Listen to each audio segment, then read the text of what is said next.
एक आदमी रात को झोपड़ी में बैठकर एक छोटे से दिए को जलाकर कोई शास्त्र पढ़ रहा था। आधी रात बीत गई। जब वह थक गया तो फूंक मारकर उसने दिया बुझा दिया। लेकिन वह यह देखकर हैरान हो गया कि जब तक दिया जल रहा था पूर्णिमा का चांद बाहर खड़ा रहा। लेकिन जैसे ही दिया बुझ गया तो चांद की किरणें उस कमरे में फैल गई। वह आदमी बहुत हैरान हुआ यह देखकर कि एक छोटे से दिए ने इतने बड़े चांद को बाहर रोक कर रखा। इसी तरह हमने भी अपने जीवन में अहंकार के बहुत छोटे छोटे दिए जला रखे हैं, जिसके कारण परमात्मा का चांद बाहर ही खड़ा रह जाता है। जब तक वाणी को विश्राम नहीं दोगे तब तक मन शांत नहीं होगा, और जब मन शांत होगा तभी ईश्वर की उपस्थिति महसूस होगी। इसलिए कोई भी कारण हो, कोई भी बात हो, चिढ़ो मत, गुस्सा मत करो, जोर से मत बोलो, मन शांत रखो, विचार करो, फिर निर्णय लो। आवाज से आवाज नहीं मिटती बल्कि चुप्पी से मिटती है। आप गुस्सा करेंगे तो तकलीफ सिर्फ आपको होगी, दुख भी आपको ही होगा। मन शांत रखेंगे तो सुख भी आपको ही मिलेगा। एक शांत मन आपको वो सुख देता है जो आपको सबसे ज्यादा पसंद होने वाली चीजों से भी नहीं मिलता। क्योंकि मन साफ तो सब माफ, मन काला तो क्या करेगी रुद्राक्ष की माला।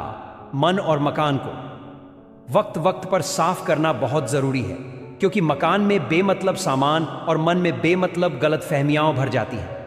दिलों में वही बसते हैं जिनका मन साफ हो, और सुई में वही धागा प्रवेश कर सकता है जिसमें कोई गांठ न हो। मन भर के जियो, मन में भर के मत जियो। कहते हैं मन के हारे हार है, मन के जीते जीत। आपको जो भी परिस्थितियां मिले, कांटे चुभे या कलियां खिले, हारना नहीं है। यही संदेश है जीवन का।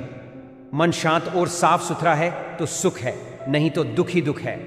नमस्कार मित्रों, मोटिवेशनल टी के बुक चैनल में आपका स्वागत है। मित्रों, हम शरीर के बाहर की साफ सफाई बहुत ध्यान से करते हैं, लेकिन मन की सफाई में लापरवाही कर देते हैं। मन साफ नहीं होगा तो ये हमसे गलत काम करवा लेगा। इसीलिए मन को बुरे विचारों से बचाना चाहिए। आजकल हम हर चीज की सफाई पर ध्यान देते हैं। हमारे कपड़े चमकने चाहिए, जूते पॉलिश होने चाहिए, घर साफ होना चाहिए, लेकिन एक जगह हम अक्सर भूल जाते हैं, और वो है हमारा मन। जी हाँ, मन की सफाई। मन की तो सफाई हम करते ही नहीं हैं। हमारा मन बहुत से दुर्गुणों से भरा रहता है। जहां हमारा ध्यान जाता ही नहीं है, जहां ईर्ष्या, द्वेष, क्रोध, लालच, जलन जैसी गंदगियां जमी हों, वहां चैन कैसे मिलेगा। सवाल ये नहीं है कि आपका कमरा कितना साफ है, सवाल ये है कि क्या आपका मन साफ है। जिस दिन आप मन की सफाई शुरू कर देते हैं ना, उस दिन से जिंदगी में चमत्कार होने लगते हैं, क्योंकि शांति मन के अंदर ही होती है। इसे बाहर नहीं खोजना चाहिए। हजारों शब्दों से अच्छा वह एक शब्द होता है जो जीवन में शांति लेकर आता है। जैसे उबलते पानी में कभी परछाई नहीं दिखती, ठीक उसी प्रकार परेशान मन से समाधान भी नहीं दिखते। शांत होकर देखिए, सभी समस्याओं का हल मिल जाएगा। मन बड़ा चमत्कारी शब्द है। मन के आगे न लगाने पर यह नमन हो जाता है, और पीछे न लगाने पर मनन हो जाता है। जीवन में नमन और मनन करते चलिए, समस्याओं का शमन अपने आप होता रहेगा। जैसे जल से अग्नि को शांत किया जाता है, वैसे ही ज्ञान से मन को शांत रखना चाहिए। क्योंकि मैदान में हारा हुआ आदमी फिर से जीत सकता है, परंतु मन से हारा हुआ आदमी कभी जीत नहीं सकता। आपका आत्मविश्वास ही आपकी सर्वश्रेष्ठ पूंजी है। हम सुखी हैं या दुखी, मन की स्थिति पर ही निर्भर करता है। अगर मन ही अशांत है तो सभी सुख सुविधाएं होने के बाद भी व्यक्ति दुखी ही रहता है। मन शांत रहेगा तो व्यक्ति अभावों में भी प्रसन्न रह सकता है। ग्रंथों में और महान लोगों ने भी मन को काबू में रखने की सलाह दी है, क्योंकि मन को काबू किए बिना जीवन में सुख शांति नहीं मिल सकती है। एक नियंत्रित और शांत मन संसार में सबसे शक्तिशाली होता है। ऐसे मन के सामने संपूर्ण ब्रह्मांड नतमस्तक हो जाता है। आधी अधूरी बातें मन पर बोझ होती हैं। किसी से कह दिया करें, किसी की सुन लिया करें। दुनिया में ऐसी कोई मुसीबत नहीं जो आपके मन से ज्यादा शक्तिशाली हो। खुशियों का ताल्लुक दौलत से नहीं होता, जिसका मन मस्त है उसके पास समस्त है। मन की सफाई से शांति मिलती है, साहस पैदा होता है और जो अंदर सच्चा है वही बाहर सुंदर बनता है। तो अगली बार जब आप शीशा पोंछें, थोड़ा वक्त मन को पोंछने में भी लगाइए, क्योंकि बाहर की गंदगी सिर्फ चेहरा बिगाड़ती है, पर मन की गंदगी पूरा जीवन। इसलिए अपने मन को हमेशा साफ रखो, मंजिल खुद पास आ जाएगी।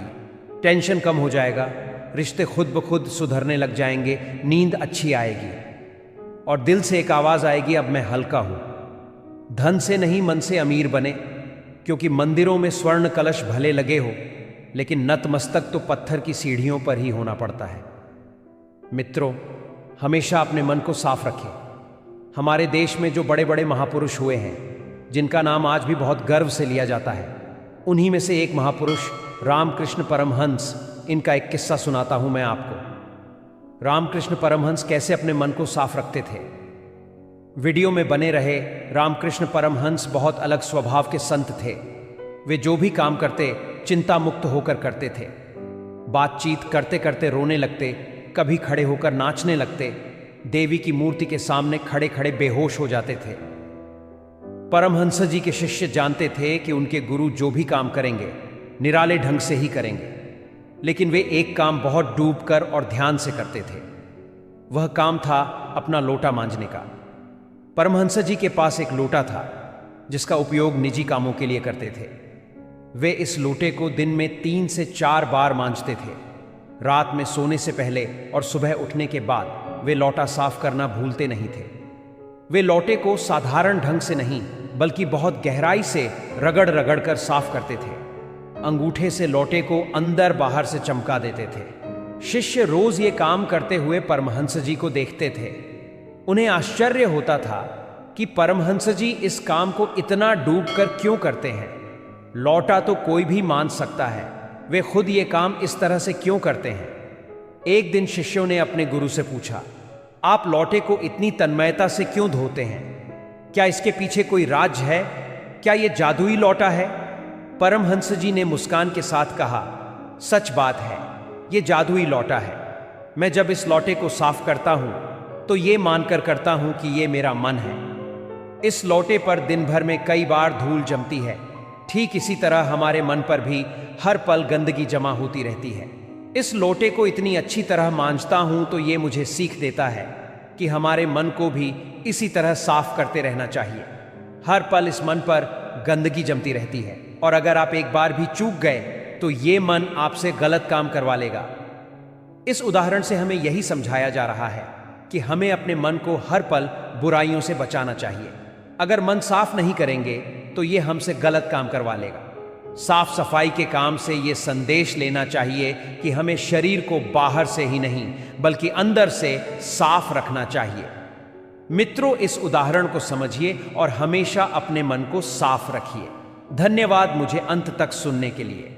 आपको मेरा वीडियो पसंद आया तो मोटिवेशनल टीके बुक चैनल को लाइक, शेयर, सब्सक्राइब जरूर करें। मिलते हैं नेक्स्ट वीडियो में और एक नए विचार के साथ। तब तक अपना ख्याल रखें।